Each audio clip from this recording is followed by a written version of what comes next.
આજે સ્વતંત્ર દિન પર અહીં ઉપસ્થિત જિલ્લા પંચાયત સભ્ય શ્રીમતી વૈશાલીબેન, ઉપસરપંચ કમલેશભાઈ, પંચાયતના સદસ્ય શ્રી હીરુભાઈ, વિજયભાઈ, શૈલેષભાઈ, સિદ્ધાંતભાઈ, શ્રીમતી ભાનુબેન, ધર્મિષ્ઠાબેન, સરિતાબેન, સંગીતાબેન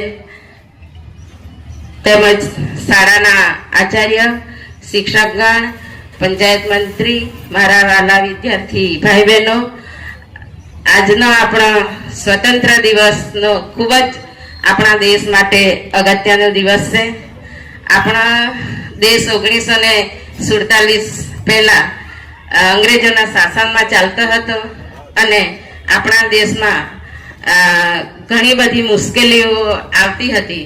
તો આપણા દેશના આગેવાન હેઠળ રાષ્ટ્રપિતા મહાત્મા ગાંધીજીના સંગઠનમાં જુદા જુદા સંગઠન કરીને લડાઈ કરીને આપણા દેશને આઝાદી અપાવી હતી.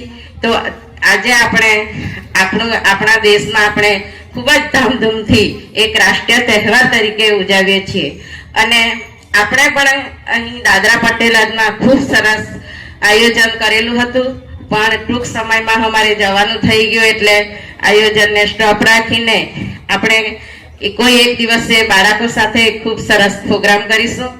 મારા બાળકોને હું ખાસ વિનંતી કરું કે આપણા દેશના પ્રધાનમંત્રી શ્રી નરેન્દ્રભાઈ મોદી, પ્રદેશના પ્રશાસક સર આપણા શિક્ષણ પ્રત્યે તમને ખૂબ જ સરસ લાભ આપતા છે અને તમે શિક્ષણમાં ખૂબ આગળ વધો અને દેશનું નામ રોશન કરી, ગામનું નામ રોશન કરી અને તમે ટૂંક સમયમાં અહીં હાજરી આપી મેં શિક્ષકગણો તેમજ ગ્રામજનોને ધન્યવાદ આપું છું. જય હિન્દ, જય ભારત.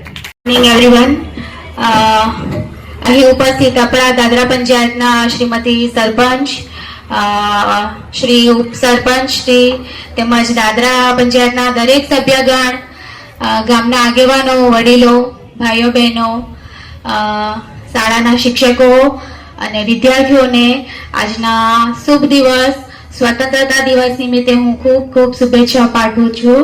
અહીં આ મંચ પરથી મારી દરેકને શુભેચ્છાઓ છે કે તમે ઇન્ડિપેન્ડન્ટ બનો અને મજબૂત બનો અને સદા સ્વસ્થ રહો.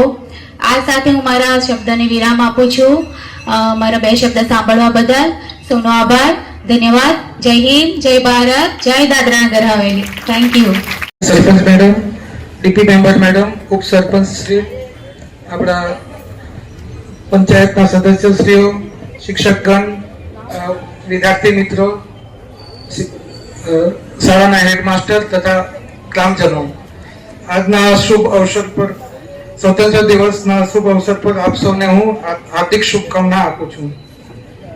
ઉપલી કચેરીથી મળેલ સૂચના મુજબ આજે આ સ્વતંત્ર દિવસના શુભ અવસર પર આપણે એક વિશેષ ગ્રામ સભા કરવાની થાય છે, જેના મુદ્દાઓ જે છે 3 મુદ્દાઓ છે. સૌથી પહેલે તો આપણે જે રિન્યુએબલ એનર્જી સ્કીમ્સ છે તેના બાબતે એનું આપણે પ્રચાર પ્રસારણ કરવાનું છે. રિન્યુએબલ એનર્જી સ્કીમ્સ એટલે આપણે જે પ્રાપ્ય અને અપ્રાપ્ય ઉર્જા સ્ત્રોત હોય તેના પર ભાર આપવાનો હોય. હમણાં હાલમાં જે સરકારની જે સ્કીમ ચાલતી છે પીએમ સૂર્યઘર યોજના, તો હાલે આપણે 2-3 કેમ્પ કર્યા હતા પીએમ સૂર્યઘર યોજના બાબતે. તેના પર હાલમાં સરકાર બહુ ભાર આપતી છે, જેથી કરીને આપણે આ જે કુદરતી ઉર્જા સ્ત્રોતો છે તેના પર વધારે ભાર ના પડે અને બીજા જે અવેલેબલ રિસોર્સિસ છે તેનો ઉપયોગ થાય. તો મારી આ ગ્રામજનોને વિનંતી છે કે શક્ય બને હોય તો આપણે દાદરા પંચાયતમાં જેટલા કરીને વધારે જેટલા જે ટેરેસ વાળા ઘરો છે તે લોકો આ સ્કીમનો ફાયદો ઉઠાવે અને આપણે પંચાયતમાં આ સ્કીમ 100% સક્સેસ થાય. બીજો મુદ્દો આજની જે ગ્રામસભા સરકારે જે પોઈન્ટ આપ્યા છે તેના પ્રમાણે આપણા ગામમાં જે રખડતા ઢોર છે તેનું ખાસ છેલ્લા ઘણા દિવસથી ઇસ્યુઝ આવતા છે, તો તેનું સરકારે સંચાલન કરવા કીધું છે કે એને ક્યાંક આપણે એક સ્થળ શોધીને એનું દેખરેખ કરીએ, એને વેક્સિનેશન કરીએ અને એનું ભરણ પોષણ કરીએ. તો હાલમાં આપણી પંચાયત બોડીના મહેનતથી આપણે હાલમાં ટેમ્પરરી વ્યવસ્થા કરેલી છે. આપણે જે ટાઉન હોલ હતો ત્યાં આપણે આ રખડતા ઢોર છે તેમાં આપણે રાખેલા છે, અને હાલમાં આપણે એને વેક્સિનેશન ને બધી વ્યવસ્થા પણ કરતા છે. અને ટૂંક સમયમાં જ આપણે એકાદ સાઇટ શોધીને એને એના માટે ગૌશાળા જેવી કંઈક વ્યવસ્થા ઊભી કરીશું. ત્રીજો જે પોઈન્ટ છે, આપણે ઓલ ઇન્ડિયા લેવલ પર દરેક પંચાયતનું રેન્કિંગ થતું હોય છે, જેનું હાલમાં જે થીમ છે પંચાયત એડવાન્સમેન્ટ ઇન્ડેક્સ.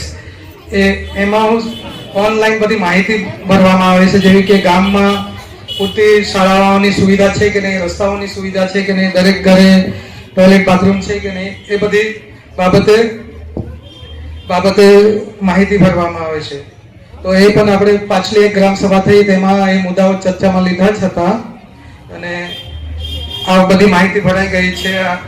ખાસ કરીને આપણે પંચાયતમાં અમુક માહિતી જે છે કે કેટલા લોકો કાચા ઘરમાં રહે છે, તો આપણે જે સર્વે કર્યું તેમાં ઓલમોસ્ટ 18% જેવા જ લોકોના કાચા ઘર છે, અને ટૂંક સમયમાં સરકાર જેના કાચા ઘર હોય તેના માટે પણ વ્યવસ્થા કરશે. આપણે પંચાયતમાં બેન્કિંગ સર્વિસીસ છે, 4-5 બેંકો છે, તો બેન્કિંગ સર્વિસીસ પણ આપણી પંચાયતમાં સારી છે. આંગણવાડીની સુવિધાઓ છે, સ્કૂલોની સુવિધાઓ છે.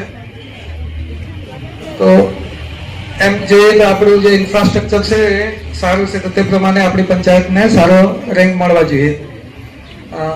આજની આ ગ્રામ સભાના આટલા જ મુદ્દા હતા. તો આ સાથે હું આ મુદ્દા વિશે આપને જણાવ્યું. અહીં આપણે